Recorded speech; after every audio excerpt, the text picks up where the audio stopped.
Welcome to the 700 Club. It's Skinny Wednesday, and today we'll show you foods you think are healthy, but actually have fattening amounts of sugar. That's always the case, isn't it, Pat? Well, you know, yeah. It really is. Plus, we also have a pioneering physician in the house. He's going to tell us about the #1 type of cancer in America and how you can prevent it.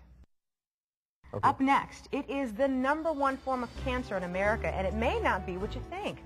So you got to stick around so that you can find out what it is and find out how to prevent it after this.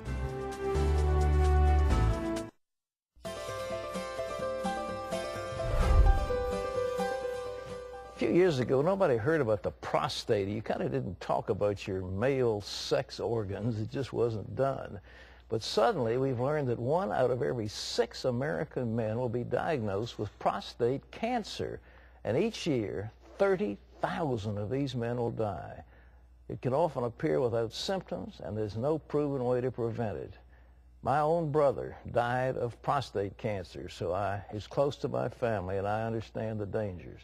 Well, our next guest is working to change that. Dr. Arnon Krongrad is a leading physician in the field. He's a graduate urologist, and he's come up with new techniques to take care of cancerous prostate. Good to see you. Welcome back. Thank you very much. It's great to be here. What causes prostate cancer? You know? We don't know what causes prostate cancer. What we do know is that it's extremely common, as you've said, and there's some very good news, and here it is. All right. In selected regions of the world where there have been concerted efforts, we've seen reductions in mortality as high as 50 and 60%.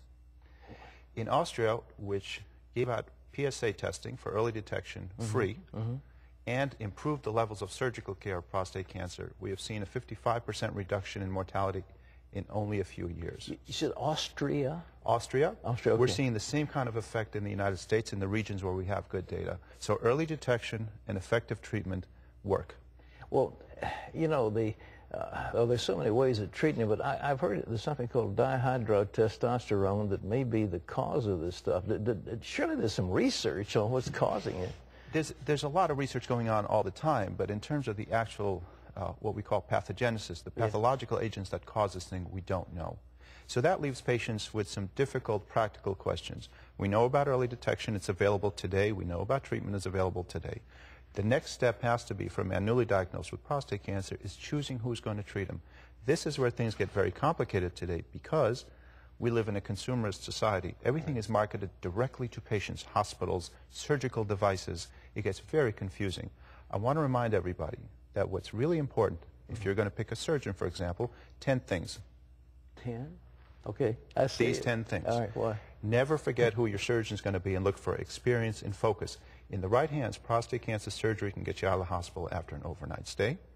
One of our patients broke the 200-meter breaststroke record a mere 90 days after having radical cancer surgery. So if done right, this can be minimally traumatic. Well, you pioneered this, what is known as laparoscopic radical, and how did you come up with that technique? It's a complicated history, a lot of technology that went into it, but what it does is what I said. A couple of Tylenols on average, and out of the hospital after an overnight stay, and no blood loss to speak of. Haven't transfused a patient in 8 or 9 years at this point. Couple of Tylenol, that's all? Well, how much did you take? I don't think I took any. That's my point, exactly. I was riding a horse, I think it was 7 days after surgery. Here's the other issue. A man who gets his biopsy report, and maybe I can take you back to that day, a man who gets a report that says you have prostate cancer, his first response typically is anxiety, and he becomes an information hound. And what you and I are doing right now is we're communicating, and he is seeking to communicate. Right. We're developing resources that are designed specifically to help a man communicate about prostate cancer. They're publicly available. The name is the New Prostate Cancer Infolink. It's a not-for-profit guided by some of the world's best minds on prostate cancer.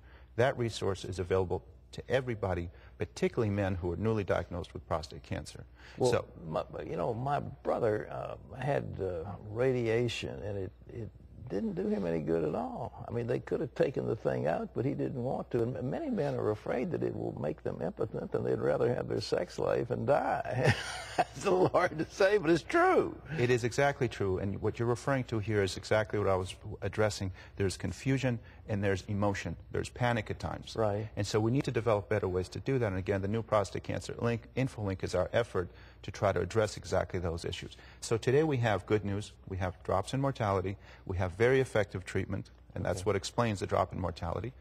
We are improving communications in both the private and public level. And what about tomorrow? What are we doing about tomorrow's prostate health? There's a condition called prostatitis. It is a potentially ruinous condition, usually of younger men than men who have prostate cancer. It's a condition for which there has been no treatment at all. We think we have it. We're launching a clinical trial, IRB approved. Is this viral, or is it just sort of inflammation, or what? It may be viral. I'm not sure that I understand it. What I know is that there has been no remedy for it, except we think we have it. And again, the clinical trial is launching. So for men who are suffering for years, who can't even sit because of the pain they have in their prostates, we think we have the remedy. And like I said, we're launching the clinical trial. Right. Average man watching this show, he's 45 years old. What do you tell him? What does he do? What should he do? Well, if he's a healthy man, he ought to be getting an annual checkup anyway. Cholesterol, blood pressure. You certainly ought to be checking your prostate. I mean, it's so simple to do. All right. Now, if there are extenuating circumstances, if there's a bad family history, you know, you're not off the hook because you're 45. I'll tell you, we had dinner yesterday here in Virginia with a few of our friends. We had a young man there who had been diagnosed at age 30. So just because you're young, and at 30 is obviously very extreme, but 45, you're not off the hook. Well, how about the PSA? They draw blood and they take the prostate-specific, whatever it is, our PSA test. Is that reliable? It's a terrific test that quantifies your risk. It does not prove the diagnosis. You're still going to need a biopsy if there's suspicion. Okay. But it's a great first step, and again, it can be combined with your cholesterol. Well, what are the numbers that gets to be dangerous on a PSA? Well, the higher the number, the higher the risk.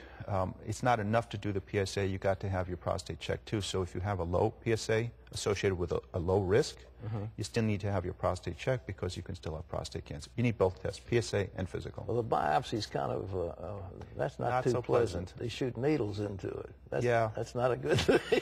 It's not a good thing. Yeah, and that's why we use local anesthesia. That helps a lot, actually. Okay.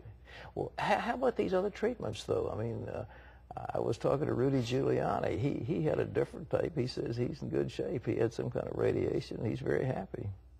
Rudy Giuliani seems to be doing just fine. There are a number of effective treatments for prostate cancer. Surgery is only one. That happens to be the one in which I'm an expert. Right. But radiation can work very well for a lot of patients.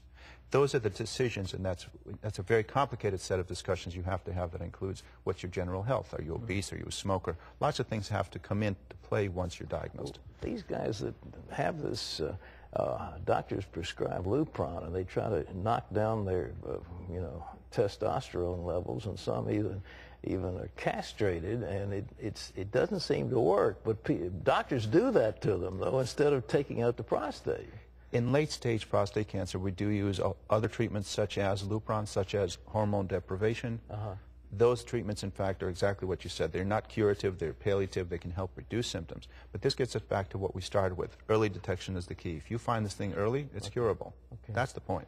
One last question. All right. Men want to know, they don't want to stop being sexually active because that takes away their maleness. That's not too swift. Do they think, well, if I get operated on, it's all over. The game is over for me. The second thing is they don't want to be incontinent, so they're wearing diapers. And address those with the process that you use.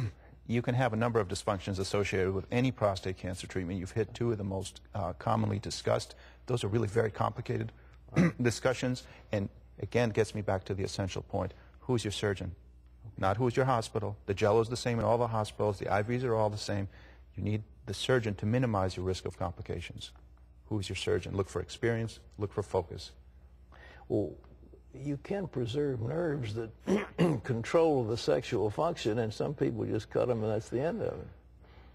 That's exactly right. You can't preserve the nerves, and the trade-off always has to be, because you're dealing with cancer, is when is it safe to preserve those nerves? And that's where experience and judgment are critical to you getting the best of both worlds. You want to get rid of that cancer.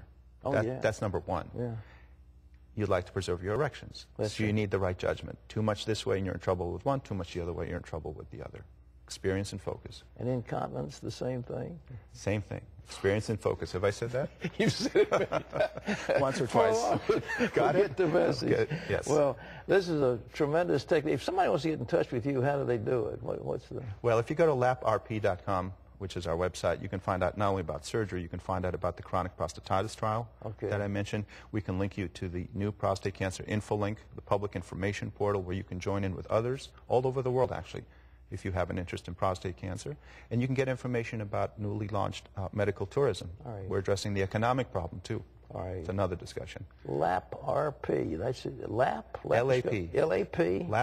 LAPRP.com. Okay. All right. Dr. Krongrad. And I'm a satisfied user of this gentleman's experience. And I appreciate you being here, Arnon. God bless you. Thank you very much. Thank you.